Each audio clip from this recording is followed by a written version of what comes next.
The most important word in your question was helping, because I think AI is a great helper, if you want to say it in that way.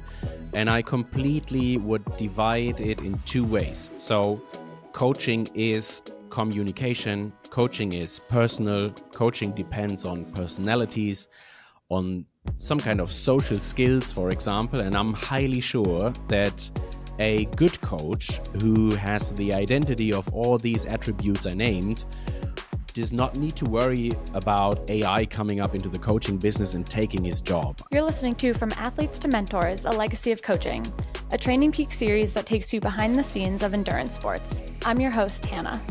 In this 6-part series, we sit down with top coaches who use TrainingPeaks to discuss their journeys. We'll trace their path from athlete to mentor, uncover the biggest lessons they've learned, share their best advice for new coaches, and reveal the strategies behind their most enduring successes. I hope you enjoy this episode, and be sure to check out the other coaches' stories in the playlist. I'm Bjorn, coach in triathlon and cycling since back in the days 2008, 9, probably. I'm a sports scientist, studied at the German Sports University in Cologne. Have my background especially in cycling. And then I realized when I got to university that I also want to work in cycling or in endurance sports, let's say. Founded my own business 10 years back now in 2015.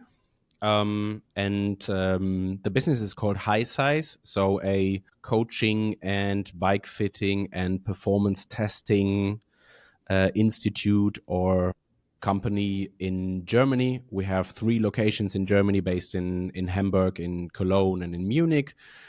And we're on TrainingPeaks since pretty fresh, since like 2.5 years now. And that's what we mainly do. And then working with age group athletes up to high professional athletes in cycling and a bit in running, and especially also in triathlon. That's great.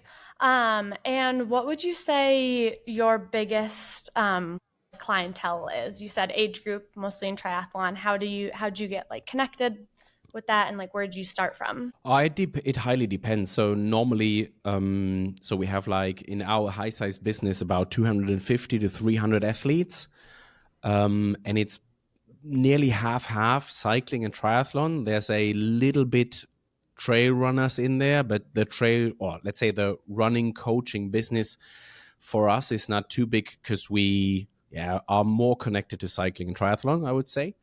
And then it depends a little bit. Social media is a thing, mouth to mouth from one athlete to the other. Sometimes projects, also references in pro sports, for example, as we are working together with some World Tour teams on the one side and then pro triathletes on the other side. And therefore, I would say we are pretty, if we can say famous, or many people in endurance sports in Germany or in the German-speaking area know us. Since some years, we also have quite a lot athletes from the US, honestly. I would say nearly 10% probably of our athletes who are coached by us are coming from the US. Pretty from Boulder, Colorado to New York to San Francisco. So there's pretty nearly the whole, not the whole country, but widely spread over the country, clients who are coached by HYCYS coaches. And that's basically what I would say where our base is in cycling and triathlon. So you have a ton of athletes all over the world. How do you use TrainingPeaks to stay connected with them, keep them on top of their training, and things like that? Yeah. So to be very honest, my biggest task on TrainingPeaks is the manage athlete area. So sure, in one-on-one coachings, I'm using the platform as everybody thinks the platform is used, analyzing workouts, for example, writing workouts, writing training plans, analyzing races and stuff like that. So we all know it probably. But we have a 4-digit number of athletes in several projects. So it's not only the HYCYS company, but it's also the Power and Pace project, which is a German community coaching in triathlon. And the total number of athletes we have on TrainingPeaks is 4 digits. So, and therefore we do a lot of management for the athletes to get them connected to our coaches and like all the stuff which belongs to that, like the connection to the coach, adjusting the training zones, for example, adjusting the training plans and stuff like that. So therefore, I'm probably one of the guys using the manage athlete area the most, because what I really like is that you have the possibility to switch from one coach to the other, for example, that you have the possibility to not only have a current coach, but also a shared coach. So whenever you have a coach being on holiday, you can easily set up a, let's say, co-coach who takes your job for these, whatever, 2 weeks. And then it's very easy to handle that big amount of athletes on the platform. And that's honestly what I like the most, that the whole, let's say, background of the platform or background of the athletes management is very easy to handle, and that it's only just a one-time connection. So like we all know, for the athlete's perspective, going into the profile, clicking on settings on coach, and then entering whatever email address you have of your coach, and then the only thing I need to do is to accept it, and then the athlete is connected, and then I can put him wherever he wants to go, whether it's a different category in our community coaching, whether it's a different coach in our business and stuff like that. And that's probably the part of the platform where I spend most of my time. That's great. And you mentioned different categories like community coaching. What kind of categories do you have in your business for coaching? That's pretty simple. So we have the HYCYS business, which is a classic one-on-one coaching, and one athlete is connected to one coach, and then you'll have the coach having, like, depending on the quality, we choose the high quality and the like really frequent communication and stuff like that. And therefore every coach has an amount of, let's say, 20 to 30, 35 athletes, depending on if they are coming from cycling, from triathlon and stuff like that. And that's the HYCYS business. And then we have a community coaching project where you are more standardized when it comes to the training plan, and you do not have that exact one-on-one coaching, but have lots of content around your training plan, like monthly briefings, live Q&As, podcasts, blog articles, webinars, and stuff like that. And that community coaching is divided into 5 different categories, just triathlon. And then depending on mainly the amount of hours you're training per week, or you have 4 training per week, let's say. So whether you are more the guy or the girl or the man, the women preparing for, let's say, an Olympic distance race, for example, with, let's say, 5 to 6 hours per week, or more the person spending like 10 to 12 hours per week for training for an Ironman, for example. And then the category is mainly divided by training hours and a little bit by the distance you're aiming for or the goal you have in triathlon. And that's, again, connected, like the ones training a little bit less time per week, more on the Olympic distance, maybe digging into the mid distance, whereas the ones being an average training volume, like 10 to 12 hours or even far more tending to mid distance or long distance racing. And this is divided in 5 different categories. And our experience is that we pretty much sum up everything you can have in triathlon, whether it's category per hours or then also distances, and therefore it works pretty well. That sounds like you can really cater to any athlete that comes your way and that needs coaching. When you started your business 10 years ago, is this like what you anticipated? Is this how you saw it going, or what has changed along the way? Absolutely not. So I think I'm a sports scientist. I do not have any kind of business background, to be fair. And when I started my own business, I was completely just in the sports part of it. So I knew how coaching was going. I think I had a pretty good clue about how cycling is working and triathlon is working, and not only from the professional side, but also from the age group side, and what the people in also the age group part of the sports are aiming for, how much money they spend on the sport and stuff like that. And then I founded my own business and realized that doing a business is not only being a good coach and sports scientist or bike fitter or performance tester, but you'll also have to understand the business perspective, the tax perspective, the whatsoever perspective. And that was quite a good learning over time. And also we grew pretty quickly. Back in the days, we were like a very small coaching business with one location and 3 guys doing this job and mainly making their hobby as profession now. And now we're having 3 locations and like 18 to 20 sports scientists. So it's a complete different business model compared to 10 years back. So and I needed to learn a lot, to be honest. And I realized that, I mean, you'll never stop learning also from the business perspective, but it was fun. And it still is. So therefore, I'm more than happy and was already very open and still am for continuing the learning for whatever we're going for, whether it's the, let's say, business perspective, but also from the sport or sports science perspective.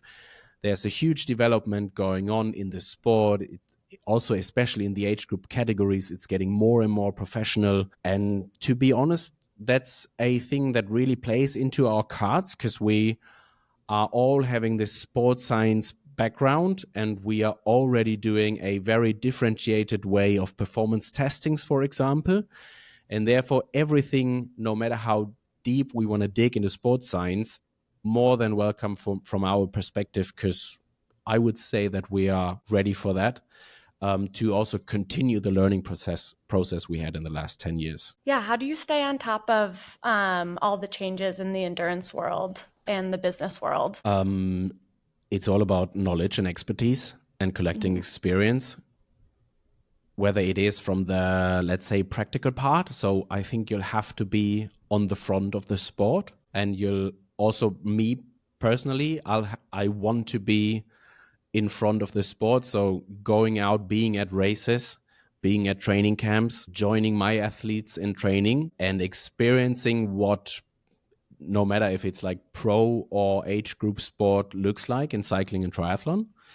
And the other perspective is the scientific perspective. And that's a thing which honestly is my main background, coming from sports science, and which is, to be fair, pretty easy, because I'm highly interested in every kind of development, whether it's in training science, in nutrition, in whatever you want to have, but also connected to all the developments you have when it comes to techniques or mechanisms. If you, for example, if we want to talk about artificial intelligence in performance testings, then I'm absolutely ready for it, because we found it like 3 years ago, a performance test you can do at home, like a remote test you can do on your indoor trainer. And that uses artificial intelligence to create a physiological profile of the athlete, basically the same way like we do it in the lab.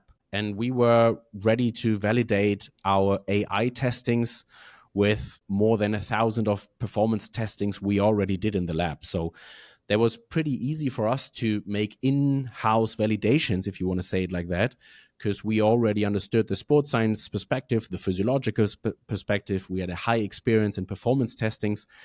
And then we needed for sure a partner who was way more firm with artificial intelligence. And then we put our expertises together, and that's when we created the so-called AI diagnostics, which is a really great running performance test everyone can do at home. Yeah, and is that available just for your athletes, or do you share that knowledge? Everyone can do it. Everyone can go on ai-diagnostics.net, and everyone can buy one analysis or 3 if you want to have a package for the whole season, because it's like 3 performance testings is basically what we're doing at HYCYS, which is our, let's say, average number of performance tests. So you start training whenever your training season starts, and after 2, 3, 4 weeks, you do the first performance test. You repeat it depending on the physiological potentials you saw in your first test. So if it's like hiring VO2 max values, that normally takes less time than, for example, decreasing your glycolysis, for example, in training. And then you do a retest like 2, 3 months after, and take the third test. Then if you take the typical triathlon season, probably in like April or March, and you'll have a third test to evaluate the development in performance, for example. But also, on the other hand, the test includes an analysis of your carbohydrate and fat metabolism, which you can then easily use for example, a pacing strategy you can do in cycling and triathlon. And therefore, it has the double effect of not only evaluating how good training worked and how your performance developed over time, but also to like create a profile about how much carbohydrates you spend riding, for example, that power output, and that you can use for pacing and like nutritional strategies for the race, for example. Some coaches are like leaning away from AI. They think it might be taking away from the coach-athlete relationship, but it sounds like you're leaning into it. How do you feel like it has been helping, other than like this one example, which was a great example, but are you using it in other ways? Do you feel like it helps your coaching? Do you try to stay away from it? What does that look like in the business sense? The most important word in your question was helping, because I think AI is a great helper, if you want to say it in that way. And I completely would divide it in two ways. So coaching is communication, coaching is personal, coaching depends on personalities, on some kind of social skills, for example. And I'm highly sure that a good coach who has the identity of all these attributes I named does not need to worry about AI coming up into the coaching business and taking his job. I think if you are don't want to be rude, but if you are a bad coach and your main way to communicate with your athletes is probably emails or chats or something, then I can imagine that an AI bot or a chatbot based on artificial intelligence can probably do main of your jobs if you export your knowledge into that bot, and then it probably can take your job, maybe, but not if it really comes to personal communication and social skills and stuff like that. And I mean, what we all need in life is a personal chat, probably a handshake, probably a hug, everything that makes coaching so special. And therefore, I'm totally fine with AI coming up, and I'm absolutely not worried, because second string is definitely that AI can be a great helper when it comes to whatever data analysis, for example, like we did with the performance testings, but also for probably creating training plans.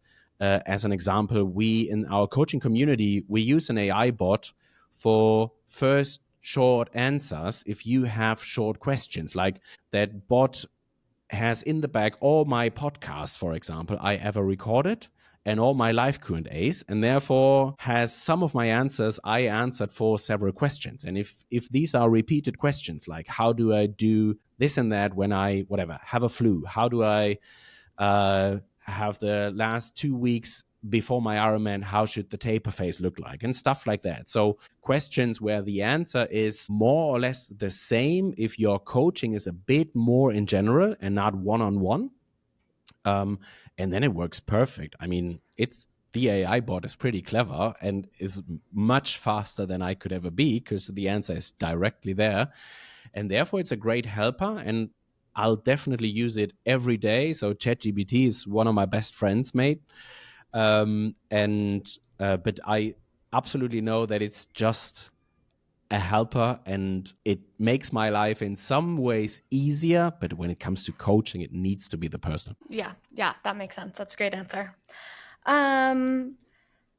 Let's chat about your business and TrainingPeaks. So you've been on TrainingPeaks, you said, for 2.5 years, and you're already the biggest coach on the platform. That's what you said now.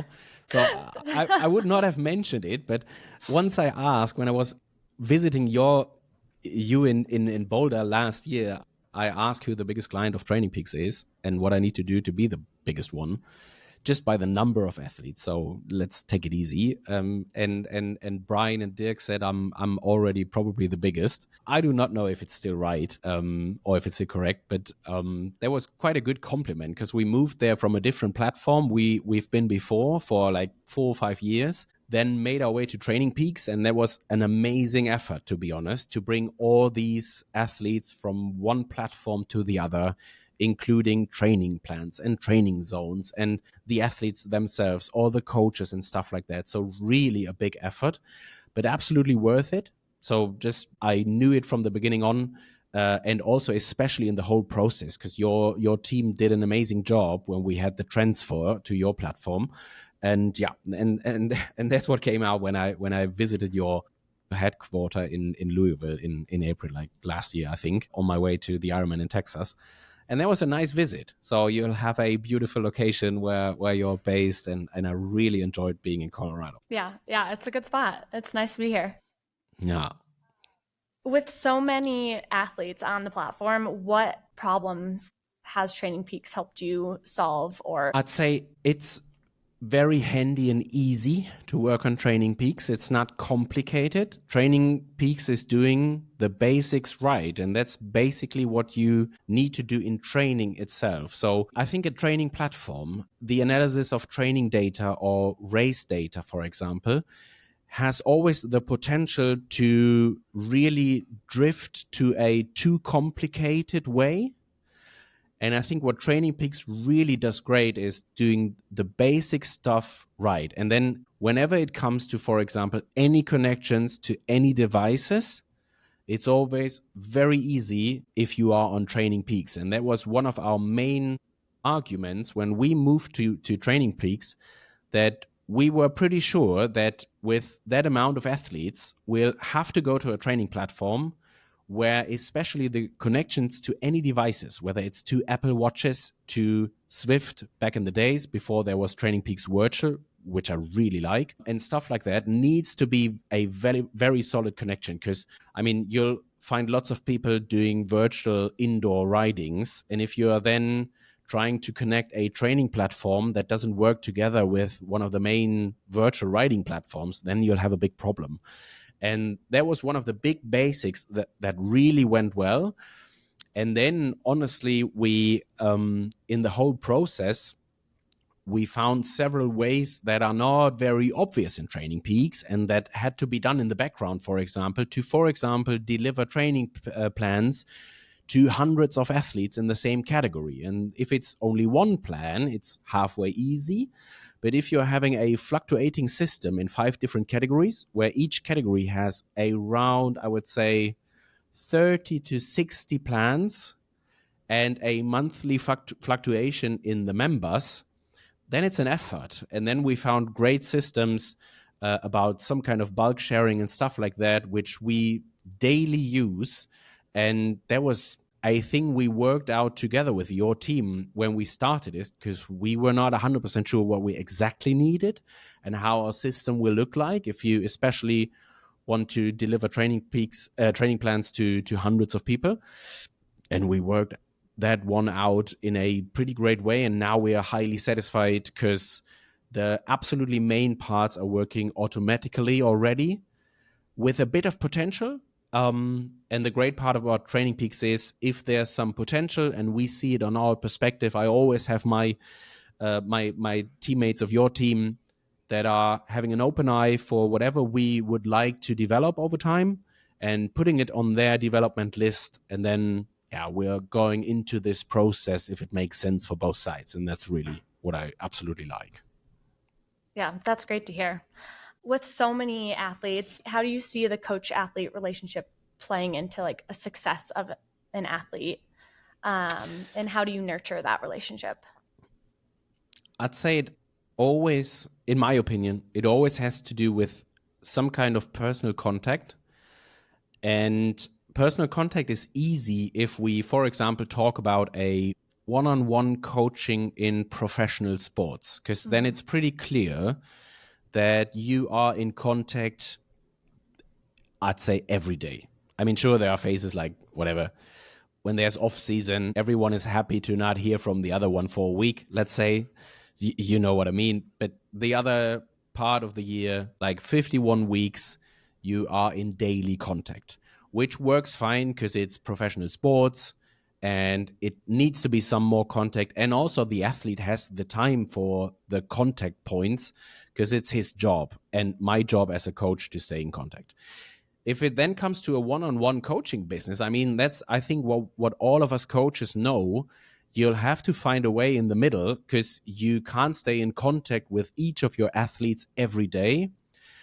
And just now talking from the business perspective, it always has to be in alignment of the money the athlete pays per month, for example, or per year whatsoever. And it needs to make sense. You'll have to be aware of how much money do I make in my coaching business with that amount of people, and therefore how often can I have contact with them. And then no matter which math you do, the amount of money, the time you spend with your athlete, whether it's writing training plans, adjusting training plans, phone calls, messages, whatsoever, needs to make sense, because I think otherwise the quality will always lack. If you think you are one of the guys offering coachings in triathlon for 100 euros, but you want to be in contact with your athlete 3 times per week, let's say, then you'll need to have an amount of 60 to 120 athletes minimum to make enough revenue out of your coaching business. And now we can multiply it with like 3 contact points per week. And then we realize it doesn't make sense at all. So it always needs to be in alignment, whether it's price and contact point, quality you want to bring in your coaching business, and then especially like the personal contact you want to have to your athletes. What we are doing in our coaching business when it comes to the community coaching at Power and Pace, for example, is it's a low price coaching business. So you just pay for a subscription of like 35 euros, I think it's actually. And there's a lack of one-on-one coaching. So you can't call me every day, because like makes sense, more than 1,000 athletes on it. If they all want to have a chat every week, it doesn't make sense, so it wouldn't work out. But I think it still needs to be personal. So what we are doing is live Q&As. You can send your questions. I'll answer them every month, and even individual questions. Because if you have that bunch of people and there's one doing his season plannings and already competed in an Ironman and is now qualified for Kona, let's do an example, then in that amount of people, you'll find a second one and a third one and a fourth one who already qualified for Kona like 2 weeks ago and now needs some advice how to prepare for Kona, and whether it's like heat acclimatization, for example, picking the right training plan, avoiding jet lag and stuff like that. And then you can address all these topics, and you do not do it for just one person, but you do it for no matter if it's 5 or 20 or 100 people, depending on the topic. And then it's still some personal information. It's still some personal advice. You'll know that your questions will be heard, and you can answer them. You can question them, and you get an answer from me. And that works out pretty well. I mean, not for everyone. Sure, you'll always have people who need more contact and therefore tend to a one-on-one coaching. Others are maybe not taking it too serious, or don't want to pay, let's say, 300 euros per month on a coaching one-on-one business, and therefore picks a subscription and know that they need to deal with that they do not have a phone call with me half an hour every week, for example. And I think open talk is important, open communication about what you get and what we offer and how it can look like, and then personal contact. And then if you put it in the right amount of contact and personal stuff, but also deliver content around, a great combination with podcasts and webinars to whatever topic is needed, which is easy, as the target group is always triathletes, for example, makes it easier. And then, because then you can say that 100 of people are preparing for a long distance race, and then the nutritional strategy for a long distance race is a topic where a big bunch of people in our complete group wants to hear it. And then you address it one time in a webinar or one time in a podcast, and then you'll already answered lots of questions the person wants to have.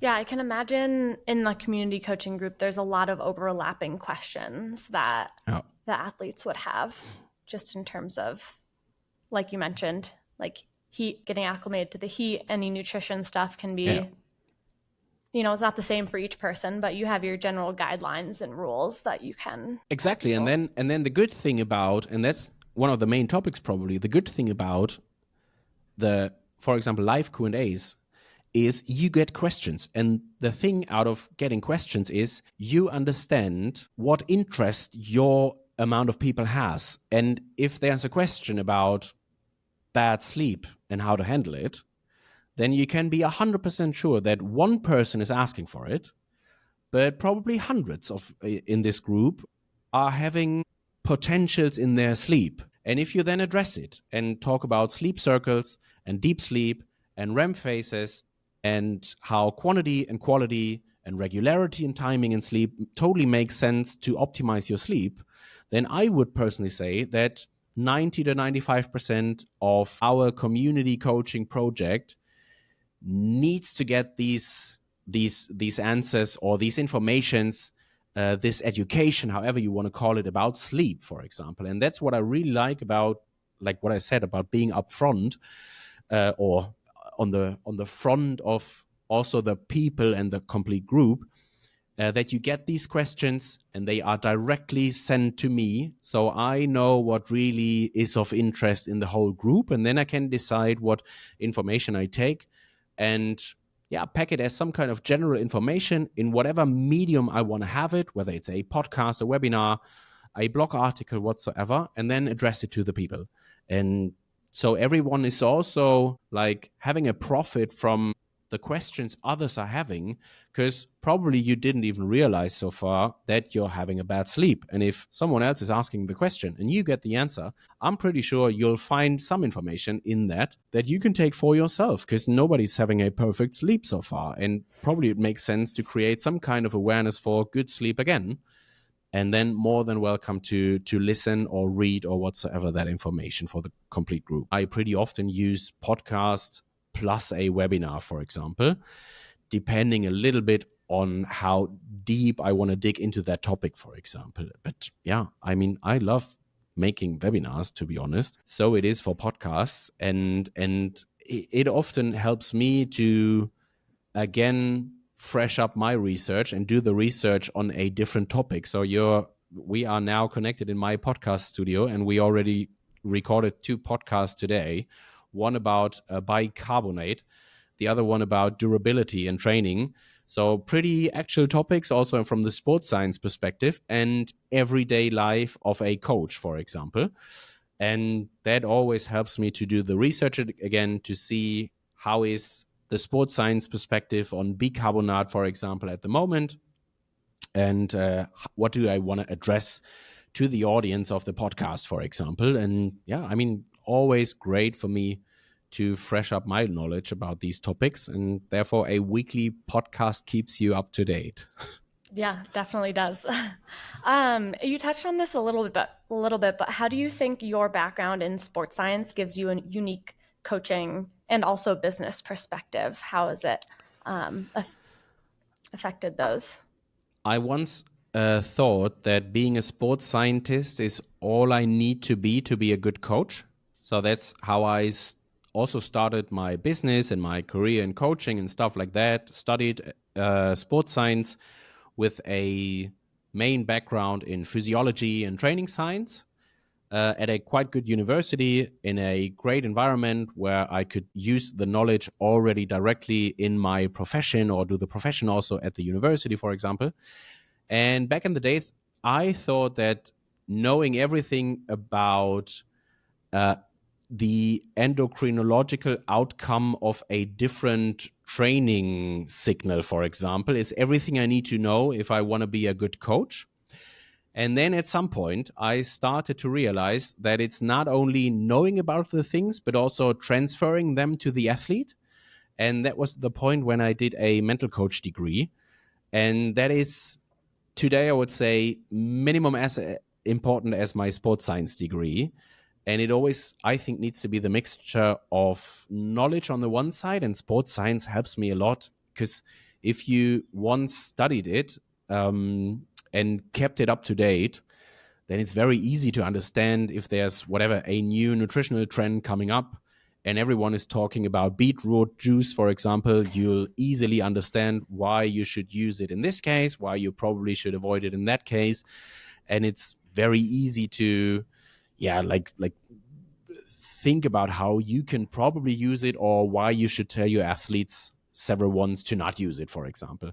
But then I very fast learned that it's not only about knowing it, but also about the communication and realizing that there are personalities especially in pro sports, but also in age group sports, who sometimes more or sometimes less need the scientific based coach. And sometimes you'll address more sports science to your athlete because they are interested in it. And the other ones far more need the mental coach aspect because their personality is way more based on the social part.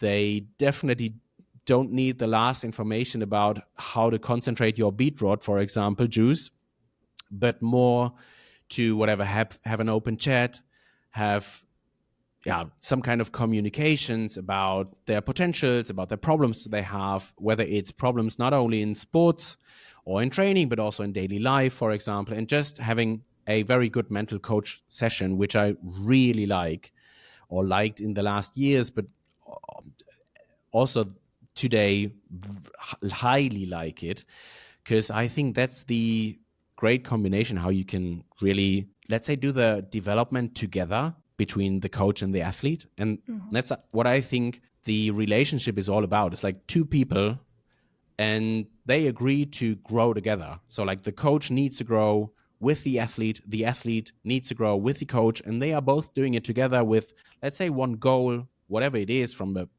sportive perspective, but probably also personal perspective in pro triathlon or cycling, probably also from the career perspective, for example. And that is the part where especially the mental coach degree helps me very much. I'm very happy that I learn for myself that not only sports science makes sense, but also mental coaching makes sense. And I think you'll find a lot of great coaches out there who do not have a sports science background or who do not have a mental coach background and are great coaches. And therefore, it's absolutely fine. And I think that's the most important thing for every coach.